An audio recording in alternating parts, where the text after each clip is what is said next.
స్కూటీలో petrol అయిపోతే అదృష్టం అనుకోవాలా దురదృష్టం అనుకోవాలా అర్థం కాలేదు. అండ్ అట్లనే షోరూమ్ కు పోతే ఎస్టిమేషన్ బిల్ 8,000 అవుతారని నేను అసలు అనుకోలేదు. సో పొద్దున్నే లేచి రెడీ అయితే నేనైతే మళ్ళీ షోరూమ్ కి అయితే వెళ్ళిపోతున్నా. సో హాయ్ ఫ్రెండ్స్, తెలుసుగా నేను మీ అమాసప్పున్నాను ఒకసారి కనబడుతుంది. సో గైస్ నేనైతే అలా మంచిర్యాల వెళ్ళిపోతున్నాను.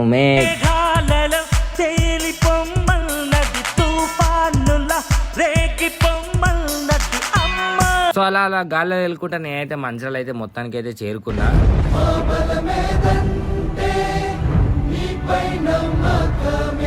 సో మొత్తానికి అయితే పొద్దున్నే శ్రీ ఆంజనేయం దర్శనం అయితే చేసేసుకున్నాం. సో ఒకసారి అయితే జై శ్రీరాముని జై హనుమాన్ అని కమెంట్ చేయరు. మీరు కమెంట్ చేయమంటే కమెంట్ చేయనట్టున్నారు, అందుకే నా పెట్రోల్ అయిపోయింది. సో నా అదృష్టం ఏంటంటే నేను మొక్కున్నా కాబట్టి నాకు పెట్రోల్ బంక్ దగ్గరనే పెట్రోల్ అయిపోయింది. సో ఇంతకుముందు చెప్పిన పెట్రోల్ అయిపోతే అదృష్టం అనుకోవాలా లేకపోతే దురదృష్టం అనుకోవాలా అని చెప్పి ఇది అదే అన్నమాట. పెట్రోల్ బంక్ దగ్గరనే పెట్రోల్ అయిపోయింది. సో మొత్తానికి అయితే 50 రూపాయల పెట్రోల్ అయితే ఓపించుకొని డైరెక్ట్ అయితే షోరూమ్ కి అయితే వెళ్ళిపోయాను నేను. సో దాని తర్వాత సిద్ధిరెడ్డి అయితే మనల్ని పికప్ చేసుకునే అయితే వచ్చేసిండు. సో షోరూమ్ లో బండి అయితే పడేసి ఇంటికి అయితే ఆర్సి